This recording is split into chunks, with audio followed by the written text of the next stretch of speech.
Moi, c'est Alexandre Moisan. Je suis directeur des médias sociaux pour Intaco Airsoft. Moi, je suis Arnaud Genet. Je m'occupe de tout le côté financier et un peu d'événementiel chez Intaco. Et moi, je m'appelle Devin Rioux, puis je suis le cofondateur de la compagnie. Moi, personnellement, j'ai commencé la Airsoft parce que je jouais au Nerf avant. Donc, c'est vraiment quelque chose que je faisais dans mon sous-sol avec mes amis. On avait du plaisir comme ça. Puis avec le temps, en écoutant des vidéos YouTube, j'ai découvert qu'il y avait quelque chose d'un peu plus rapide, si on veut. Je sais pas vous autres, mais personnellement, moi, c'était ça qui m'a attiré. C'est que c'est le même principe que faire des petites guerres Nerf dans son sous-sol, sauf qu'on peut être dehors avec des amis. Il y avait l'aspect aussi un peu jeu vidéo dans tout ça. Puis j'ai eu de la chance à mes 14 ans. J'ai eu en cadeau mon premier Airsoft qui m'a permis de débuter là-dedans. Puis après ça, je suis rentré avec Intaco. J'ai découvert vraiment les parties avec des amis. J'allais jouer dans le bois avant, là, tu sais. C'était vraiment pour ça que j'ai commencé. Ça a commencé au Nerf, puis avec les, mettons, Call of Duty, les jeux vidéo comme ça a comme fait 2 plus 2, puis 4 était l'Airsoft. Je te rejoins aussi sur le côté des Nerfs au début. J'ai aussi fait ça, puis ça m'a donné une certaine attirance pour tout ce qui était un peu de l'armement, puis les fusils et tout. En plus de ça, moi, j'avais aussi fait du grandeur nature quand j'étais plus jeune, donc dans le fond, qui était un peu une version médiévale, on va dire, de l'Airsoft, ce que tu vas dans le rôle de quelqu'un. Fait que tout le côté d'un peu roleplay ou de jouer comme quelqu'un, c'est quelque chose que je retrouve aussi partiellement dans l'Airsoft, en plus d'apporter tous les côtés de la guerre, puis les répliques, les techniques militaires, qui m'attirent aussi. Mon père, il était un collectionneur de tout qui est militaire, les médailles, les badges, les patchs. Puis j'étais allé à une école sur une base militaire originalement. Puis tout ça, j'étais exposé à beaucoup de l'armée, du militaire. Puis ben, le reste de l'histoire, c'est comme vous autres. J'ai commencé à faire du Nerf, puis une chose à un autre, maintenant je fais de l'Airsoft. Ouais, les Nerfs, c'est vraiment, je pense, quelque chose. La porte d'entrée vers l'Airsoft, c'est vraiment les Nerfs. Ouais, vraiment. Puis c'est ça qui est, même pour un jeune âge, ceux qui veulent commencer, c'est ça qui est le fun. Ça fait pas, tu le sens quand tu te fais toucher par un Nerf, mais ça fait pas mal. Fait que pour un jeune âge, je trouve ça parfait parce que ça leur permet d'avoir du plaisir. T'sais, ils peuvent jouer dehors pareil. Moi, j'ai joué souvent dehors, mais bon, tu trouves tes dehors après. Là. Mais ça, c'est un autre détail. Plus logistique un peu, là, si on veut. Mais honnêtement, porte d'entrée, c'est absolument le Nerf. Oh, ben pas de cobra aujourd'hui. Désolé. On encore pas. Ah non.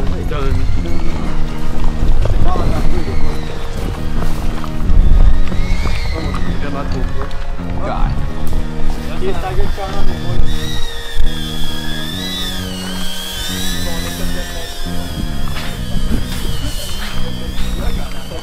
Ouais, hein? C'est cher à rien, c'est ça? Ah, je vais trouver.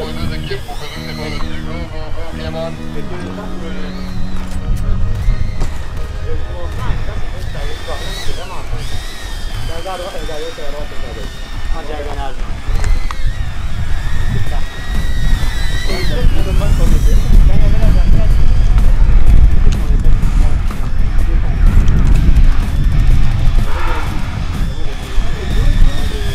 Ah oui, il y a ça.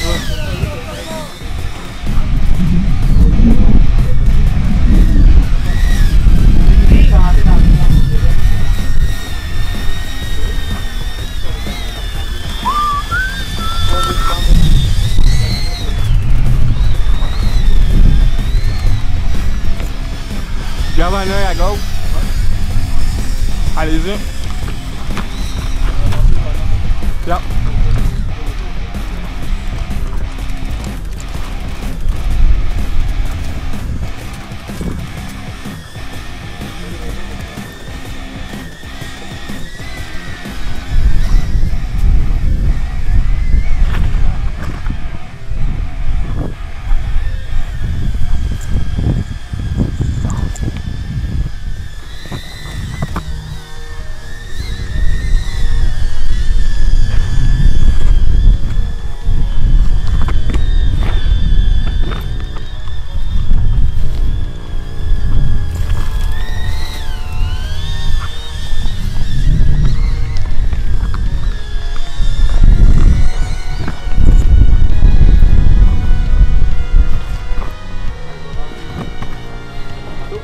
Ouais.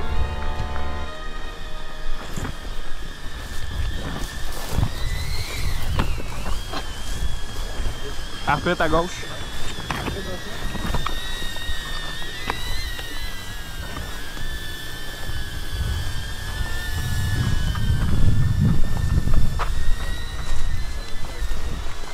Copy.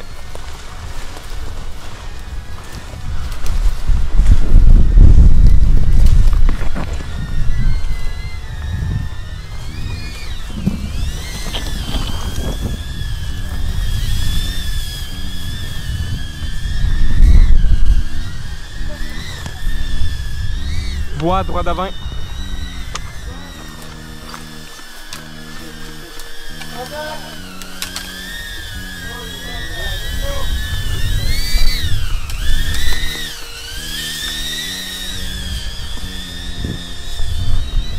On va sur la route.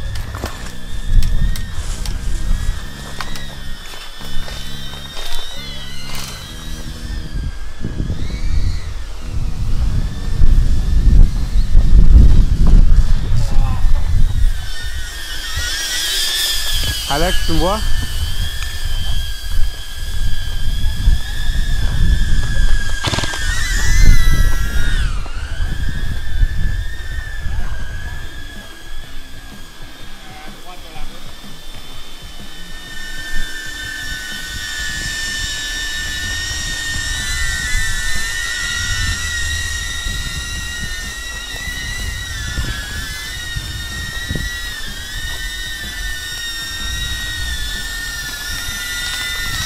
Hit!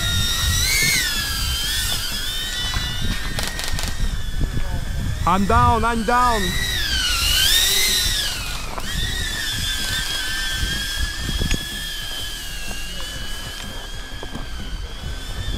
Fuck. Hit.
Philippe, veux-tu m'entendre? On va partir à deux.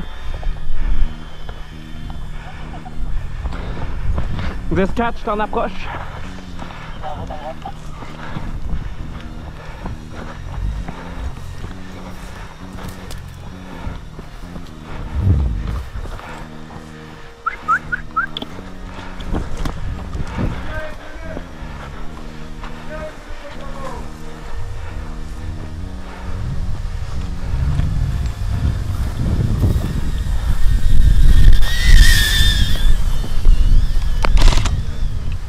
Hit!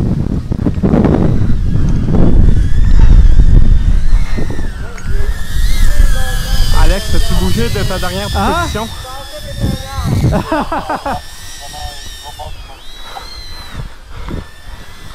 10-4. Moi puis Phil, on est à gauche, le chemin gauche dans le fond.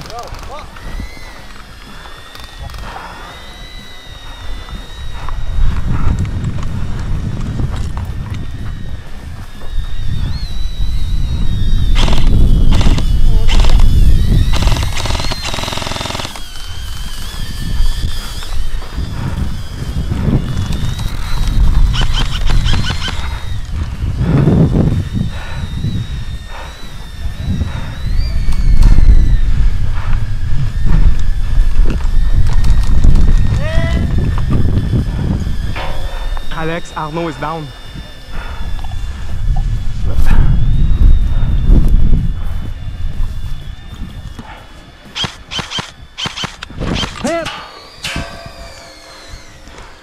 Je viens de pogner Simon à peu près 100 mètres du bunker B.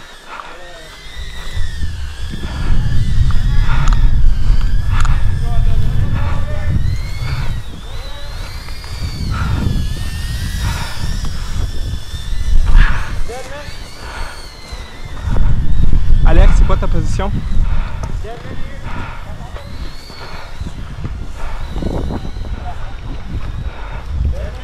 Arnaud il est mort.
Il en reste un dans la base, je répète, il en reste un dans la base. J'en ai tué 2.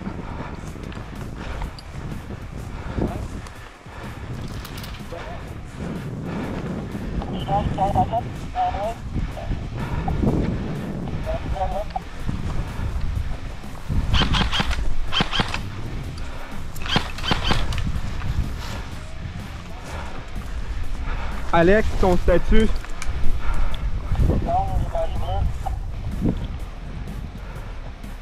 Copie, Phil, ton statut?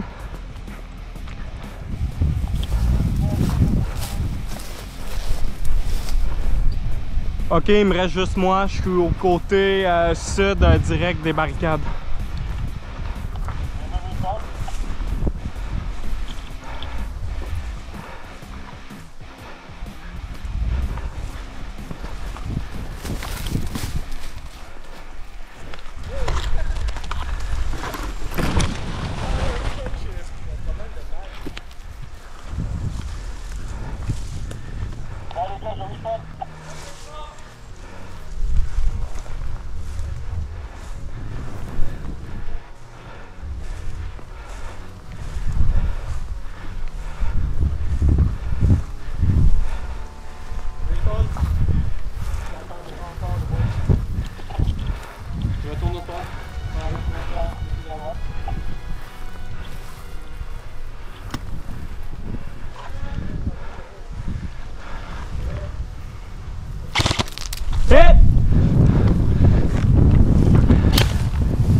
Thanks.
Fais un push méchant par là-bas.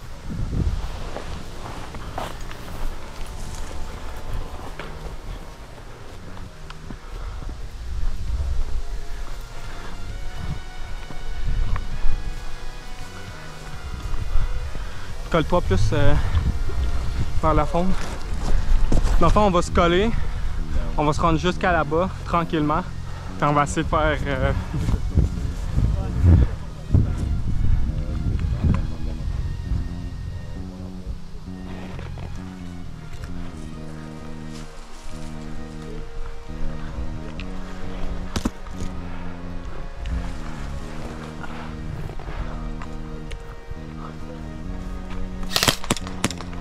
Il y en a qui nous regardent. Ok, On a parfait. fait se faire ramasser.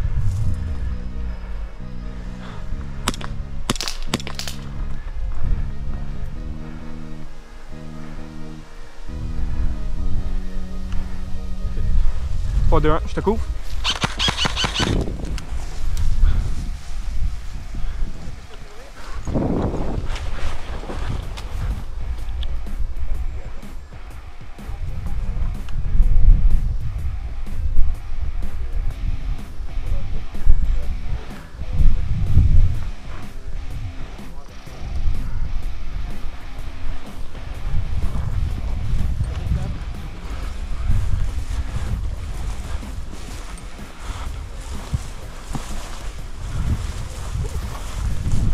Un petit trou.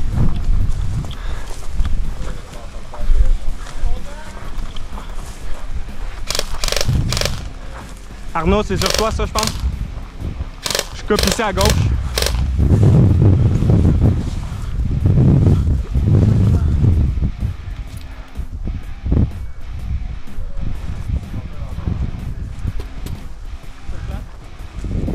Reste à Carnot.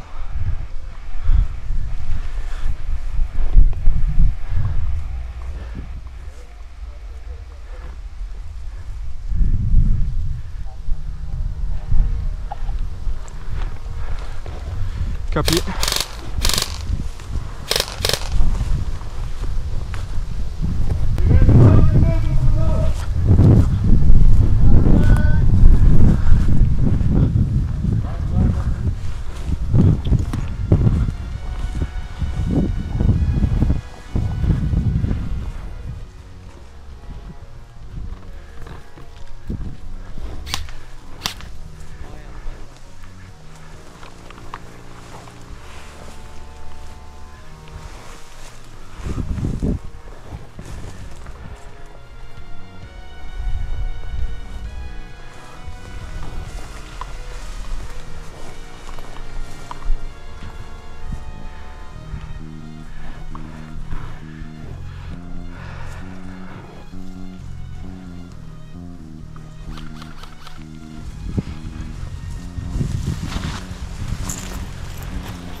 Il m'a vu.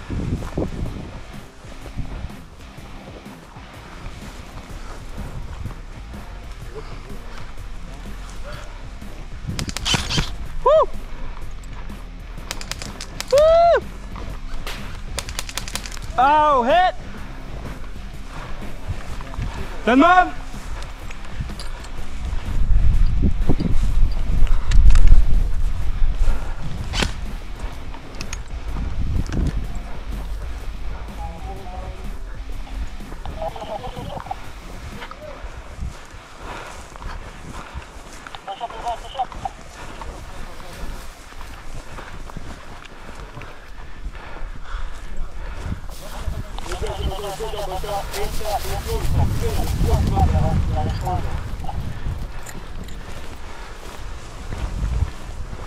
Batman!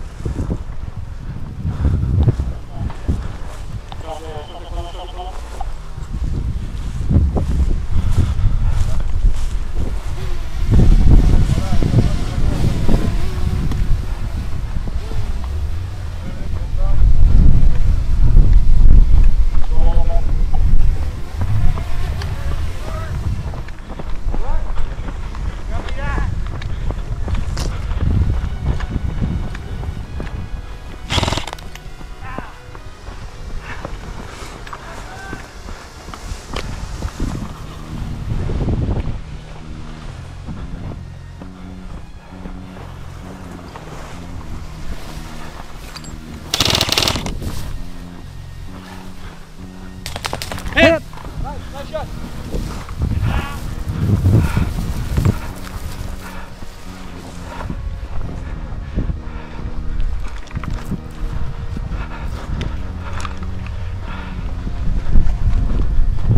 Ça va être tombé.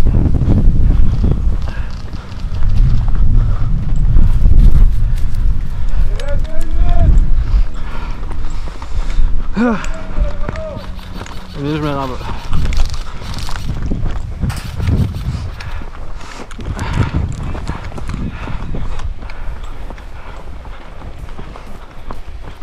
Contact.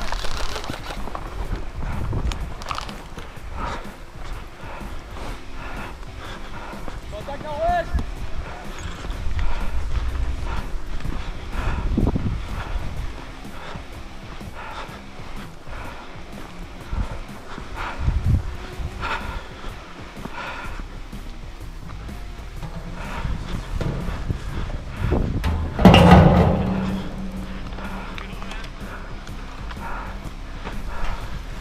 C'est quoi vos positions, les boys?